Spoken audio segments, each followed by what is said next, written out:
Prefeito Bahia, a tribuna é sua para a sua explicação, porque hoje vamos adotar as contas, as 4 contas aqui pendentes deste prefeito Bahia Correia.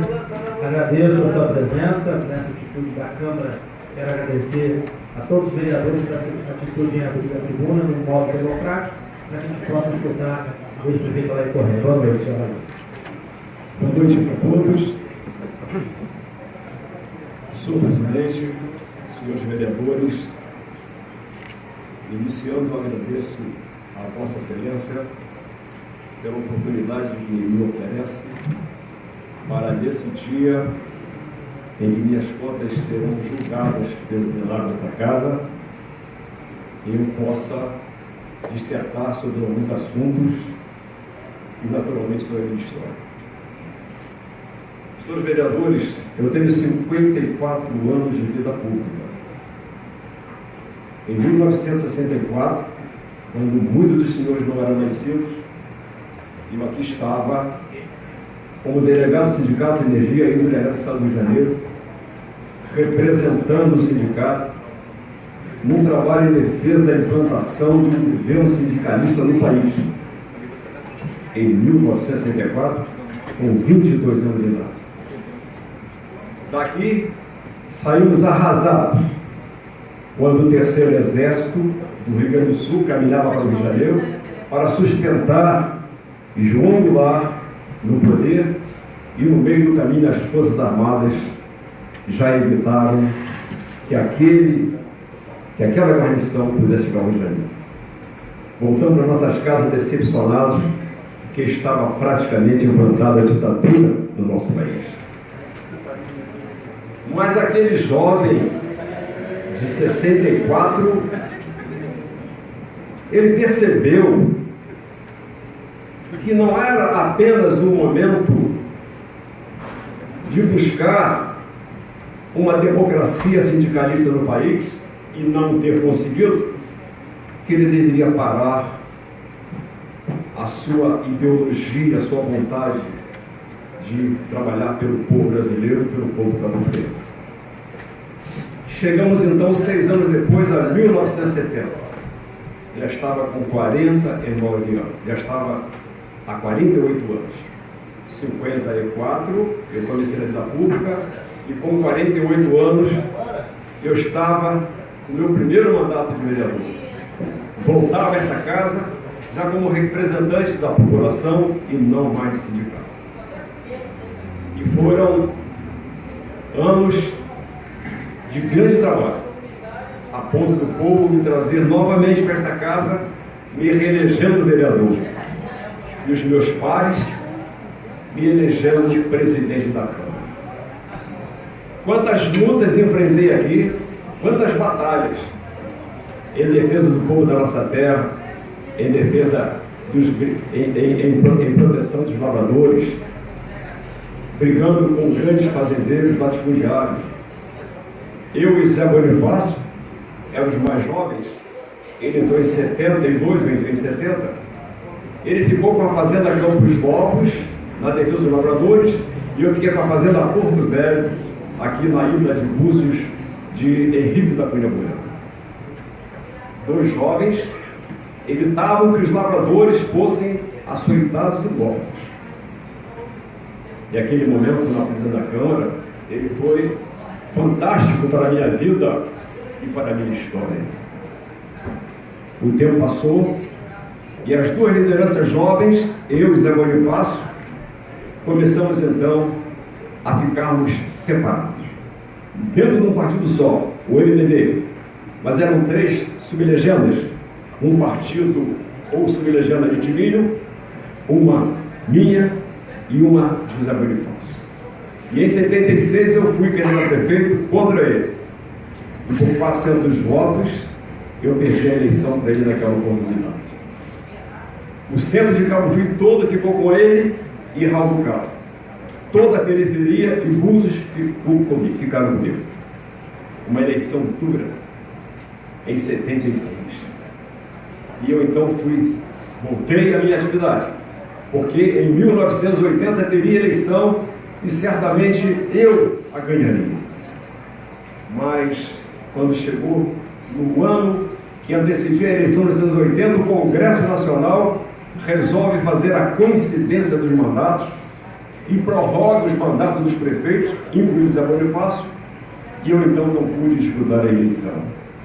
Eram mais 2 anos para Zé Bonifácio e para os prefeitos brasileiros, e mais 2 anos para a minha angústia, para a minha luta, para a minha batalha. E assim eu continuei. Quando chegou em 1982, veio a eleição, e aí a eleição e a vitória foi minha. Disputei contra o pai do Martim Mendes, o Wilson Mendes, e com uma votação expressiva me elegi prefeito de Cabo Frio. E comecei a minha jornada. A primeira delas era o trabalho mais importante social já visto nessa terra. Todos lembram ou conheceram a favela do lixo. Eram 300 e poucas famílias vivendo dentro de um chá. Quando chovia, ninguém podia ficar dentro dos barracos. E eu cheguei como prefeito, coloquei 25 mil caminhões de terra, levantei o solo e construí 300 casas de 2 quartos, uma para cada família. Me lembro quando eu comprei 27 carretas de telhas em Belo Horizonte, que eu pedi que ficasse ali embaixo grande, e depois mandei que entrasse na cidade, e o povo recebeu essas carretas com fogos. Eram as telhas que produziam as casas do Manuel Correia. Por que Manuel Correia?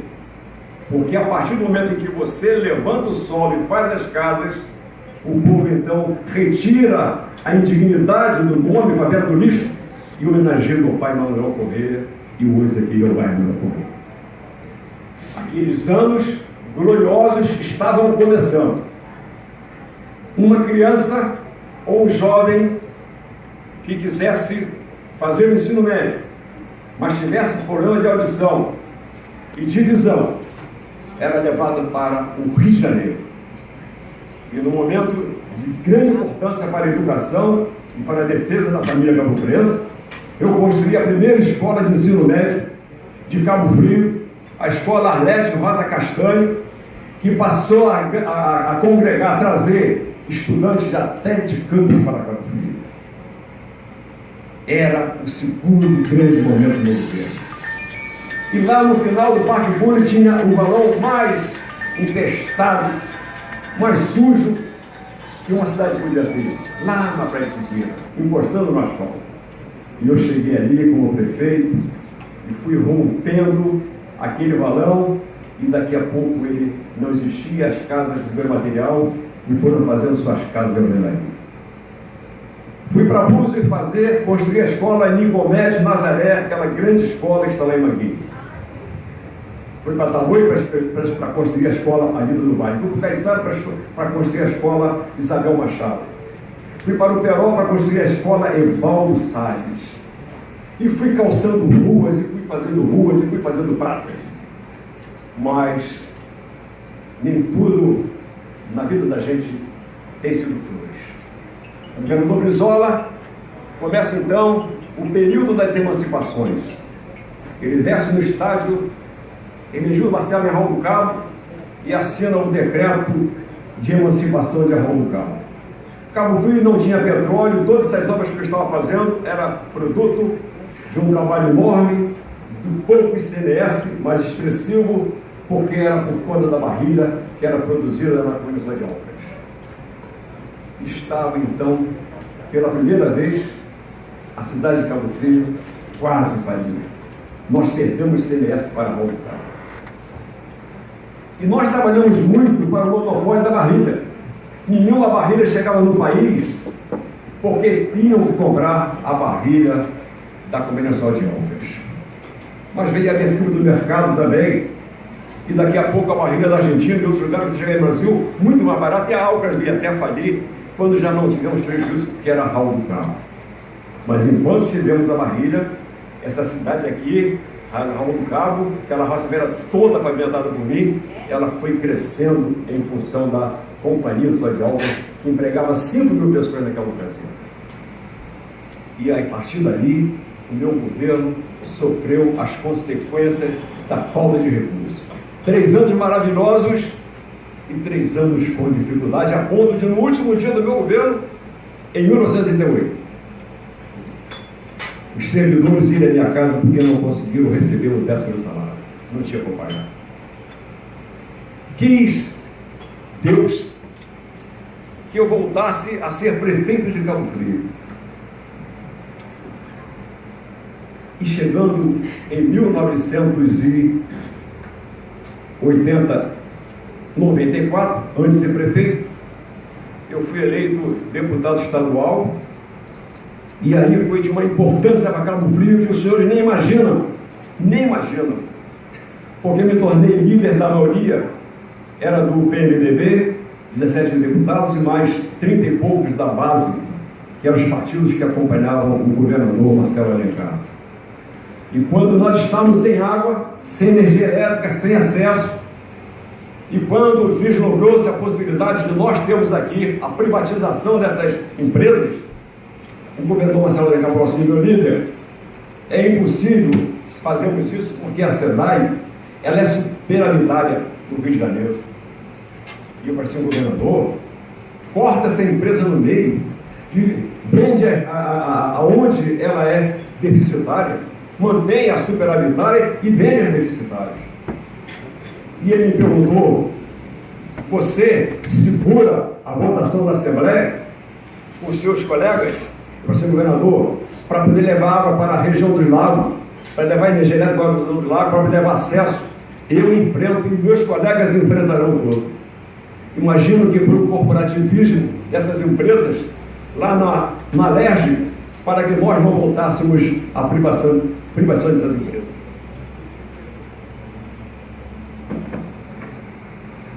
Aí, essas empresas foram vendidas, hoje elas estão com preços altíssimos nas suas tarifas, no seu pedágio. É um trabalho que tem que ser feito, mas a água, a energia elétrica e a estrada, o acesso, chegou à região do lado. Estava praticamente definido a minha passagem pela LERJ. A minha história na LERJ está escrita por esse trabalho. E era tão veemente nos meus discursos que os assessores, os funcionários de todos os gabinetes, eles desciam na hora que me anunciavam na tribuna daquela Assembleia. E eu não era oposição, eu era da situação. E você transformar-se num grande orador, sendo da situação, é muito difícil. Agrada-se bastante a população, os ouvintes, os assistentes, quando você bate no governo. Mas quando você exalta o governo, é muito difícil. Mas as pessoas saíam para me ouvir. Bom, feito aquele trabalho, eu vim para prefeito de Cabo Frio em 1996. Em 1996, em janeiro, Zé Bonifácio, em dezembro, recebeu 280 mil reais de royalties, e no mês de janeiro eu já recebia 300 e poucos mil reais. Em 96 meses, 8 anos, foi de 300 e poucos mil reais para 5, 6 milhões de reais. E eu pude então fazer a revolução que todos acompanharam, todos viram, que até levei o título de prefeito do Mundo Cabo Frio. Redundou em 36 câmaras, me dando a cidadania, e 3 estados diferentes, me dando as suas maiores condecorações. Era uma revolução social, cultural, financeira, turística, que aconteceu em Cabo Frio. Havia uma composição para que eu fosse ganhado em 2008, mas aí o meu antecessor, o prefeito Marquinhos Mendes, ele resolveu também disputar a eleição. Nós disputamos uma eleição que foi judicializada, porque eu não concordei com o resultado. Aliás, ninguém concordou. Nós agilizamos vários processos e eu então voltei à Assembleia em 2010. Mas essa vontade de fazer valer a minha participação naquela eleição, que de certa forma eu fora enganado, me fez ficar numa ponte Rio de Janeiro, Brasília, de Brasília, e eu já não fui o deputado que fui na minha primeira participação na Assembleia. E saí da Assembleia não exaltado como antes, mas até por alguns deputados, como a Cidinha Campos, criticado pelo meu desempenho, que realmente não foi dos melhores. Aí veio a eleição de 2012. Tem eleição que você quer ganhar quando tem que perder. E você perde quando tem que ganhar. A de 2008, para mim, era interessante ganhar. Aí 2012, para mim, o melhor era ter perdido. Mas quem coloca você e tira é Deus. E Deus resolveu que eu deveria ser o prefeito naquele momento. E quando eu chego na prefeitura, eu já não lembro o nome, eu tinha um tempo estabelecido, mas é que eu estou resumindo tudo para poder.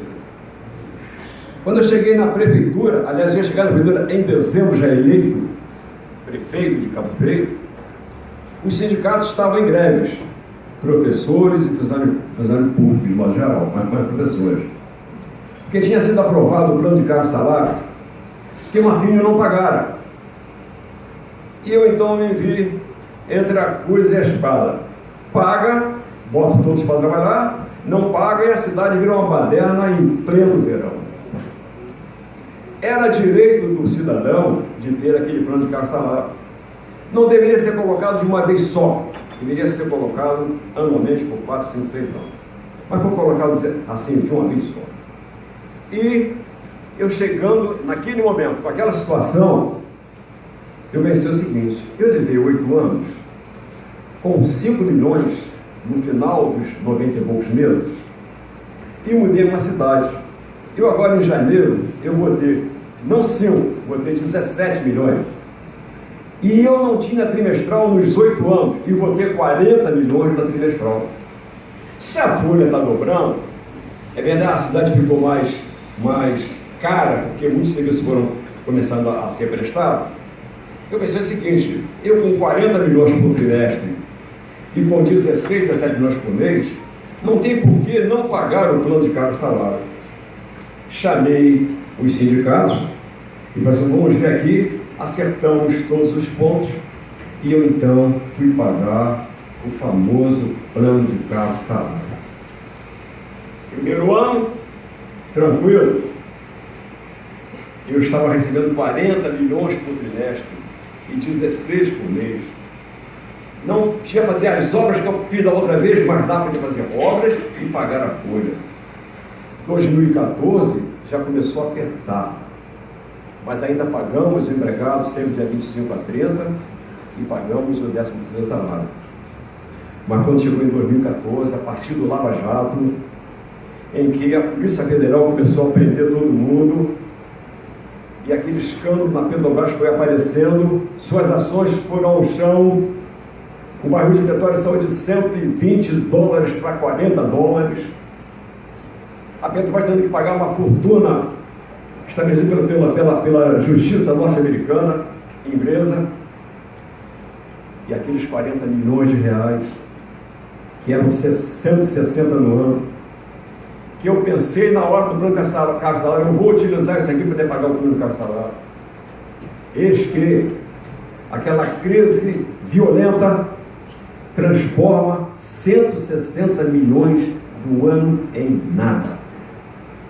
O que era 40 milhões passou para 40 mil reais. E o que era 17 passou para 4.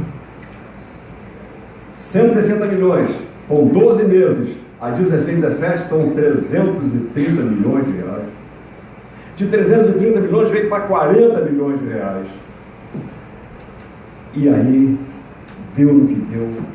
Vocês viram o que aconteceu em Cabo Freitas.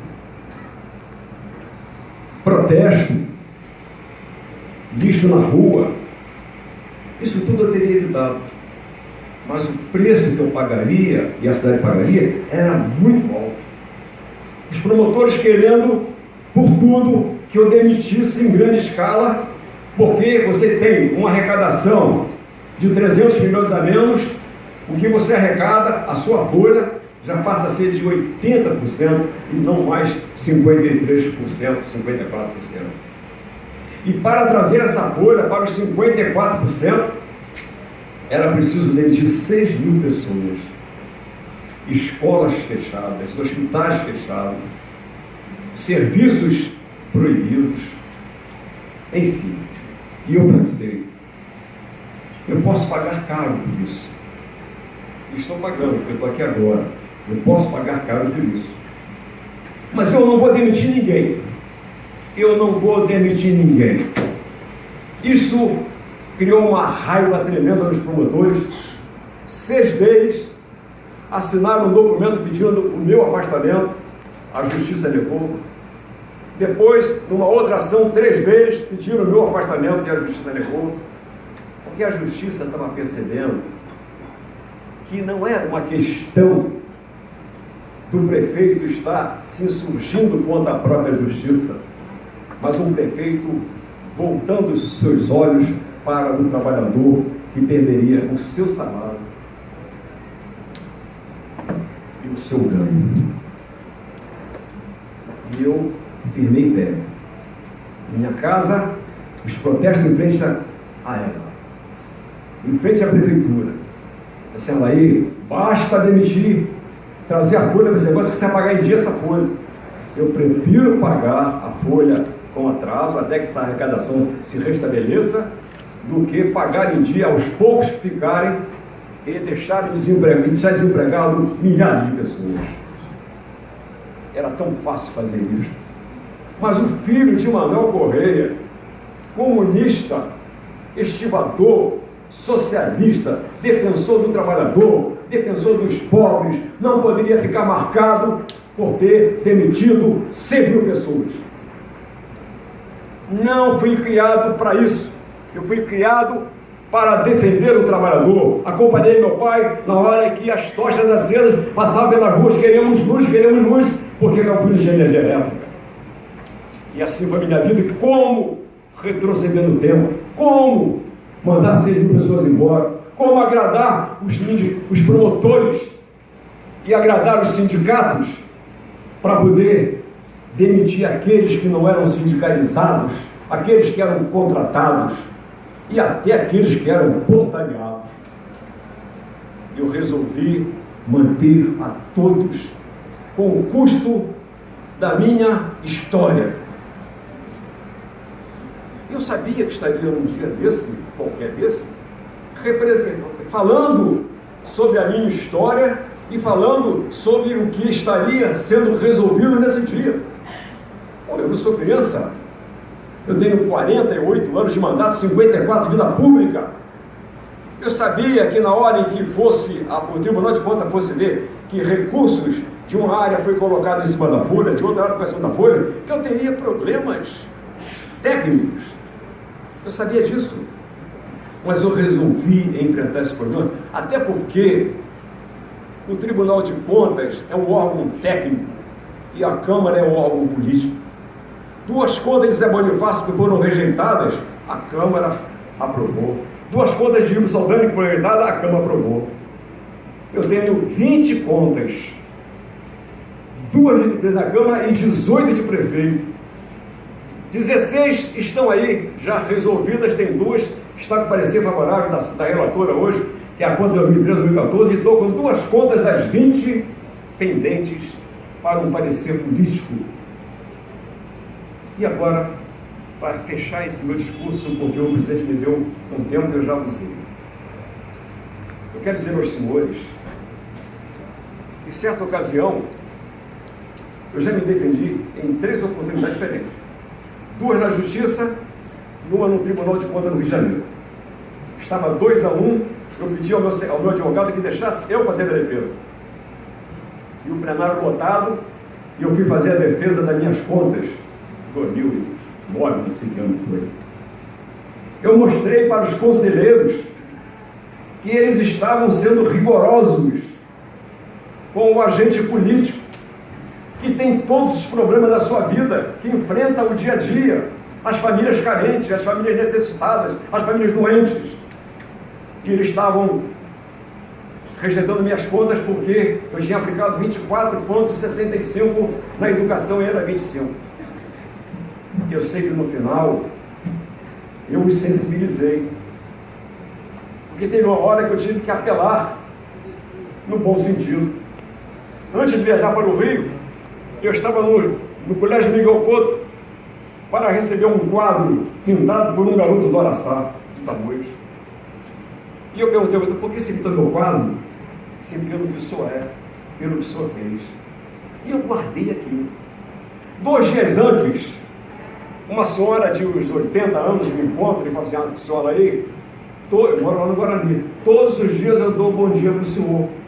Mas assim, como faz anos que o senhor não me vê? Não, eu tenho um boneco do senhor lá em casa, na saída da minha cozinha, e quando eu passo para dar milho às galinhas, eu falo, bom dia, senhora aí. E eu cheguei para os conselheiros e falei assim, senhores conselheiros, o que eu vou dizer a esse garoto que pintou o meu quadro por acreditar em mim? O que eu vou dizer para aquela senhora que me dá bom dia todos os dias porque confia em mim? O que vou dizer para os meus netos, meus filhos? E o Tribunal de Contas, numa tarde memorável, ela me dá a vitória e aprova minhas contas, e o conselheiro Aloysio Gama fala, Alair, essa senhora reverenciava o grande prefeito que o senhor foi, o homem, aí ele sabia das obras, o homem com os seus problemas, o homem com isso, era uma reverência ao seu trabalho, à sua luta. Quando eu falei que a Câmara já aprovou contas de outros prefeitos, rejeitadas pelo tribunal, é porque o poder político, há poucos dias agora, nós vimos o Ciro Gomes dizer, no seu programa eleitoral, que não aceitam o que os promotores estão fazendo com os prefeitos. Aliás, os técnicos estão fazendo com os prefeitos. Tudo bem, as minhas contas têm problemas sim, mas quem não viu o que eu passei, quem não viu o que essa cidade enfrentou, uma perda bilionária como essa, quem não viu? Então por que a classe política tem que acompanhar a classe técnica? Porque vocês estão no dia a dia aqui, vocês estão vendo o que está acontecendo em Cabo Frio, vocês viram o povo ir para as ruas, porque não havia dinheiro para poder pagar a população. E quanto mais eu atrasasse, pior seria para a população de Cabo Frio. Os senhores viram, os senhores que vão votar, os técnicos do Tribunal de Contas não viram, eles não presenciaram, eles souberam, ouviram pelo FRIS, pela fria lei, e pelos números que chegaram lá. Quem vai votar são políticos, são homens que estão aqui em Cabo Frio, que viu o que eu passei. E o que eu estou aqui hoje é para pedir aos senhores para não macularem mais a minha história. Já abandonei a política não, a condição de candidato a qualquer coisa no dia 7, quando eu perdi a eleição.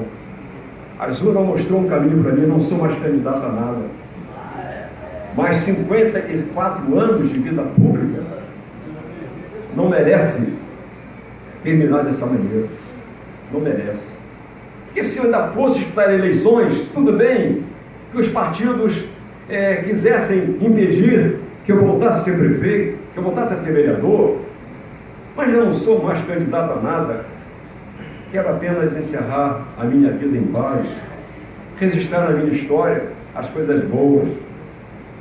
Então eu faço um apelo aos senhores vereadores. Foram vereadores, quando eu fui prefeito, Luiz Geraldo, Rodolfo, Ricardo Martins, Vinícius, Vanderlei, Jefferson, Aquiles Barreiro. Vocês foram vereadores com Marquinhos e foram vereadores e são vereadores com o Adriano. Vocês sabem a diferença que é, o respeito que existiu, a ajuda que proporcionei a cada um dos senhores, para que pudessem fazer o trabalho dos senhores a contento, resolvendo o problema das famílias carentes de Cabo Frio, diretamente pelos senhores. Vocês viram como foi o trabalho do meu. Vocês viram como foi com o Marquinhos. as dificuldades que os senhores tiveram. Vocês viram como está sendo com o Adriano, que vai ter que se curvar, porque ninguém faz governo sem uma maioria na Câmara. Vai ter que ser menos duro na sua vontade de administrar, porque é preciso ter maioria, é preciso ter a tranquilidade para trabalhar. E a tranquilidade é exatamente com a maioria, não para o vereador se beneficiar disso, mas é importante para que o prefeito possa ter tranquilidade para governar. E foram colegas meus de trabalho, Alessandra e Brau, trabalharam no meu governo e fizeram o melhor, e tanto fizeram o melhor, que hoje eles são vereadores também. A esses vereadores, eu estou fazendo um apelo em relação à relação que tivemos. E aos outros vereadores que estão aqui, novos vereadores, representantes leais da sua população, que não esquecesse do que eu acabei de falar sobre a questão técnica versus questão política. Se vocês tivessem a vontade de ter falado comigo, vocês vão ver como eu respeitei o vereador. Mas vocês podem dar o voto de vocês baseado nessa situação. O técnico, ele não está aqui no dia a dia para ver a situação. Ele pega os documentos. Aliás, a conta de 2016, ela foi até errada para lá.